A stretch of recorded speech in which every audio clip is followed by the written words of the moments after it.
Right, I'm planning a bit of a head-to-head tonight. Now, as you can probably guess looking around at the surroundings, and you might even hear the livestock, I'm on the farm and I'm going to be ratting. But I've actually got two setups with me. Now, on the pallet here, I have got the Hikmicro Alpex digital day and night vision scope, and that's on my FX Dreamline Classic. Now, that's been my sort of real go-to night shooting setup, certainly all through last winter. So the last few months, even best part of a year, it's been a brilliant, reliable go-to setup. But what I've got here is the Hikmicro Cheetah on my FX Impact Mark II. Now, both of them are brilliant night vision units from Scott Country International, and if you've been watching previous episodes, you'll see that the Alpex is really worth its keep. It's given me great service. So you'll be familiar with that. So I'm going to talk a little bit more about the Cheetah, and I think the most significant difference with it is that it is incredibly compact. So it's a smaller, lighter unit, although it does share a lot of the Alpex's features. Also, sort of particular to this one and its compact setup, is the fact that it's got its own integral infrared illuminator built into that housing, and it also has an onboard laser rangefinder. Now, I've got to say, it's that rangefinder that I'm really most interested in, because gauging range properly so you can properly apply hold over and hold under is really significant when you're airgun shooting. Even, you know, relatively close quarters like we're going to be tonight when you're ratting, it's great to know the exact distance to your target. So the light's starting to go. I'm going to stop talking, we're going to settle in, and hopefully we'll see a few rats to pit these setups against.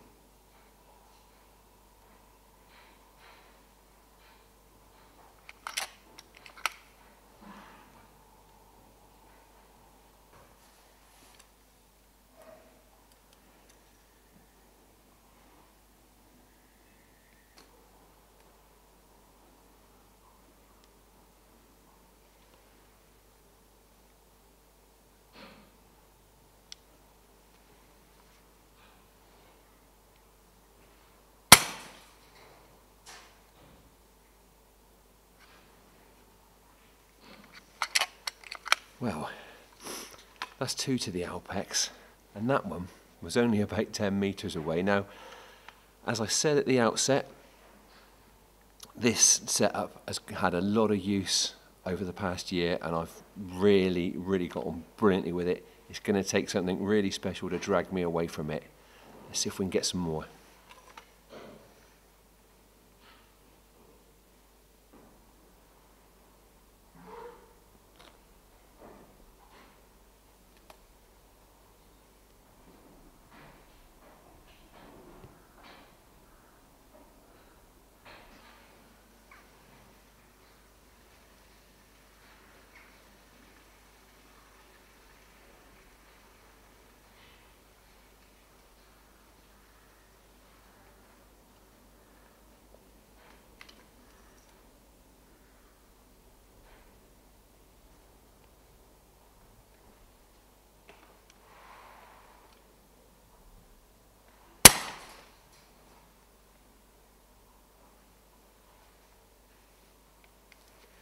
And another one there. The Alpex really does make easy work of ratting, though I've got to say there aren't as many about as I'd expected to see so far. That said, I expect there'll be plenty more on the move once the night really does start to draw on. But what I am going to do now, I'm going to pack this setup away, put it in the car, and swap over to the Cheetah so we can hopefully have a look at what that can do before I've shot out all the rats.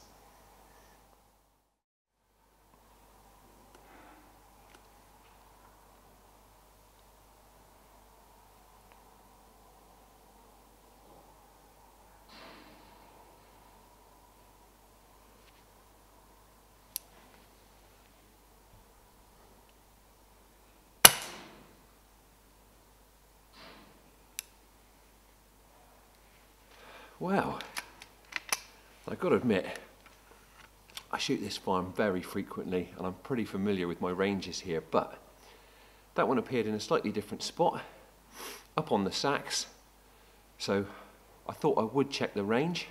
Got a rangefinder on here, why not? So I pinged it with the Cheetah, 10 meters, I gave it a little bit of holdover, nailed it with a nice clean headshot.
That absolutely flattened that one.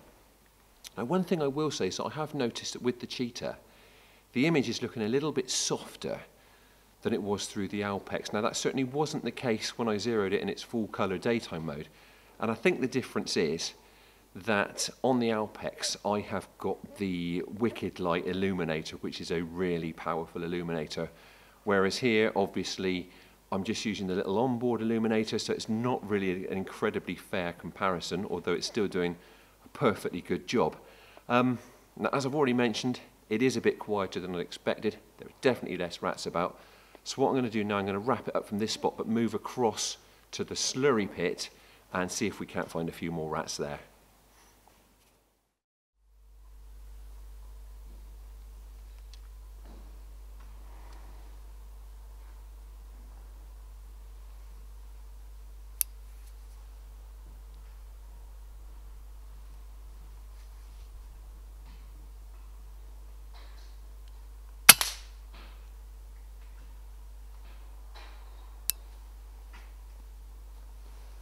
Wow, we didn't have to wait too long for that one.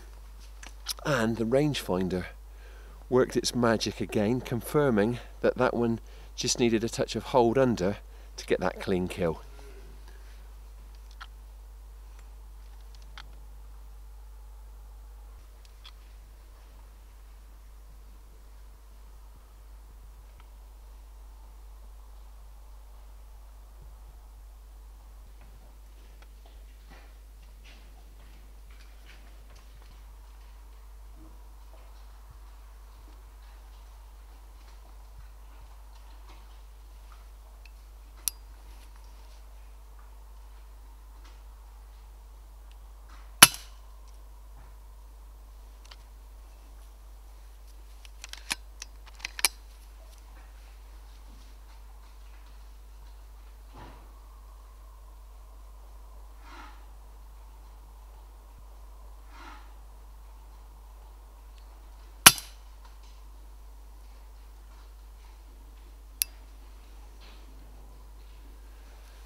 Two in pretty quick succession there, and it looks like there could be another one to be had from that group if it ventures back out.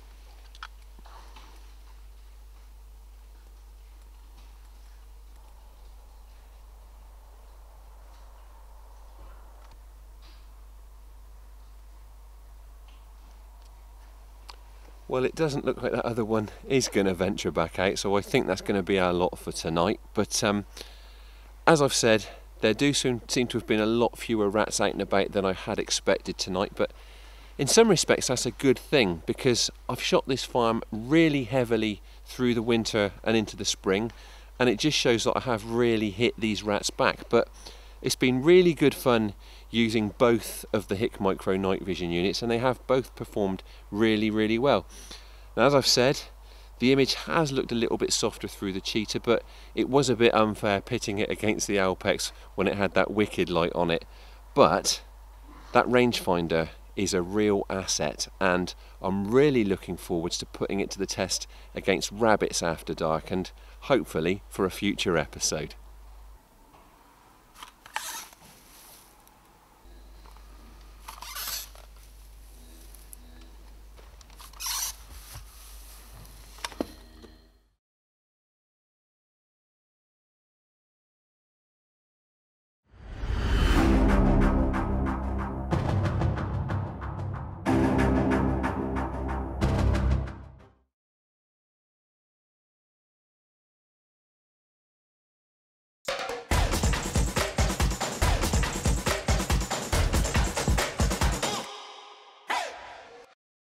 The Hik Alpex and Cheetah both doing a brilliant job on the rats there. Next up, it's the Reximex Myth from Range Right.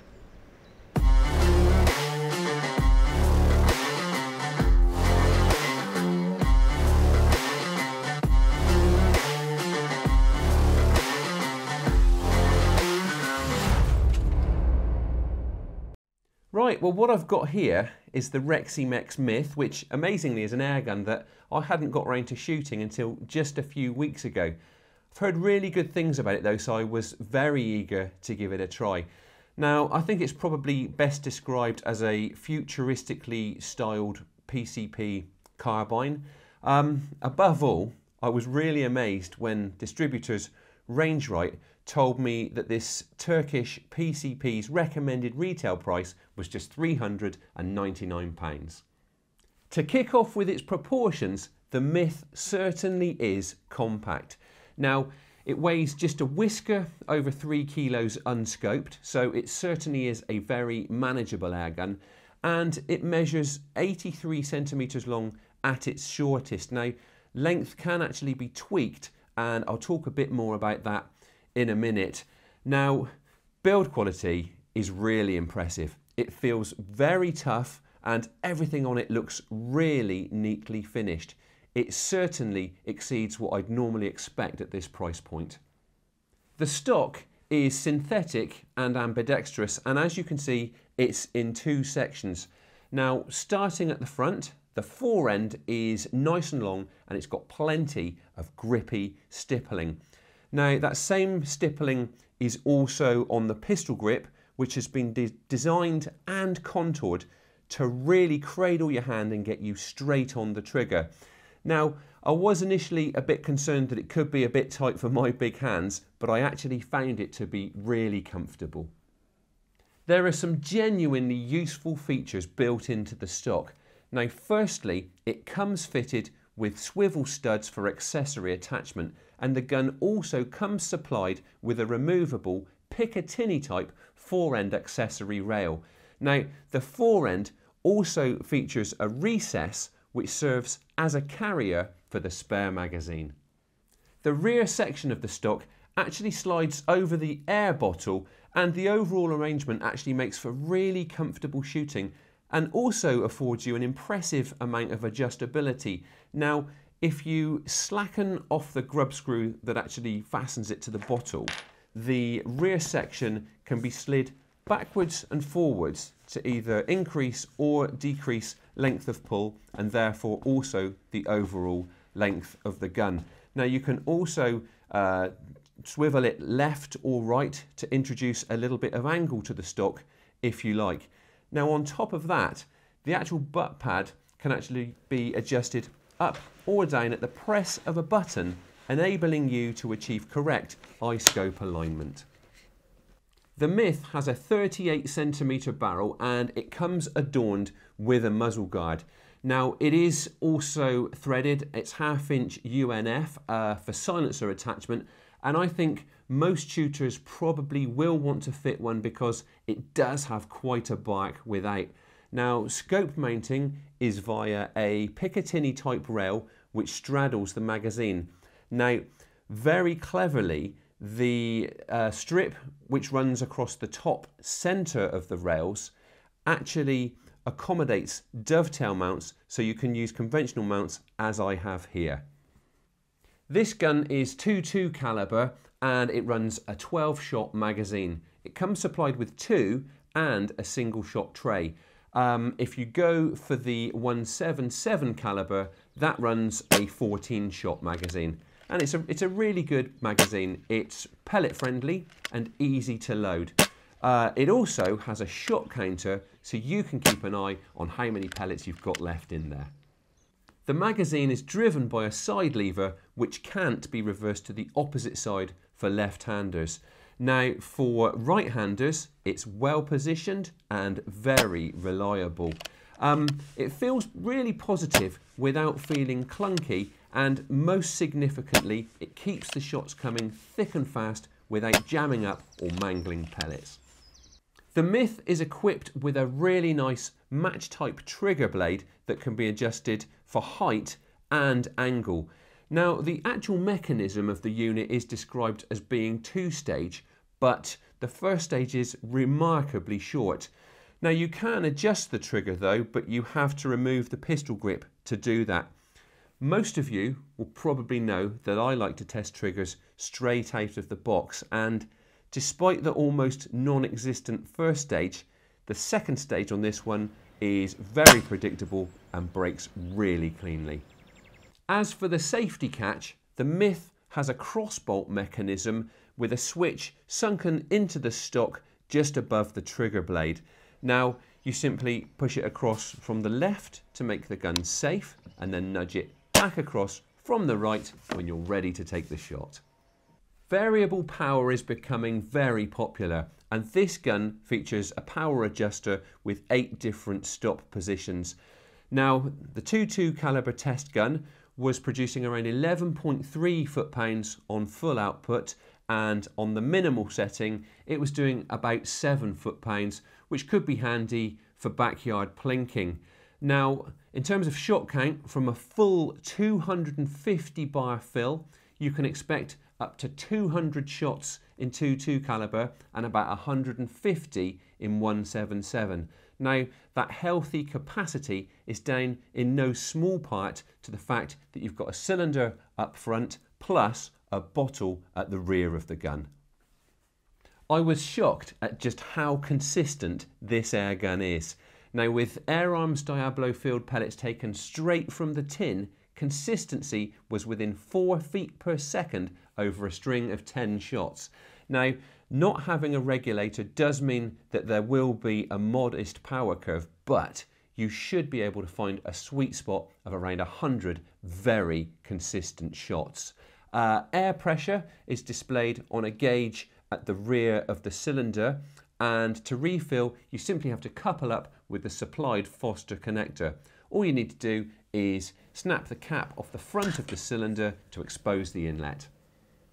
While the Reximex Myth hasn't been designed to win high-level competitions, it is actually pretty accurate, and apart from being at home on the club range, it has more than enough precision to tackle live quarry. Now, it was pellet on pellet at 20 metres, and although it was a bit breezy to really fairly test its long-range potential during my range testing, it was still knocking out thumbnail groups at 30 metres in pretty challenging conditions. So, that is the Reximex Myth from Rangerite. It's a stylish, well-made airgun with performance that far exceeds its asking price. In fact, I find it hard to believe that it costs less than £400. At that price, I think it would make a brilliant first PCP, or a really good airgun maybe for farmyard ratting that you don't have to worry too much about bashing around farm buildings. That said, this airgun is capable of much more than a bit of farmyard ratting, and I reckon it should excel in a wide range of applications.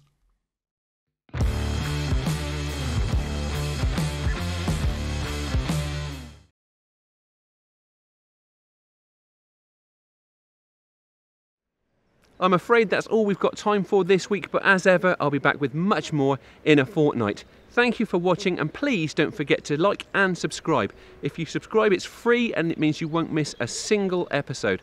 Also, do take a look at the subscription offers that we have for Airgun World magazine. I'll be back again in 2 weeks, and in the meantime, enjoy your shooting and stay safe.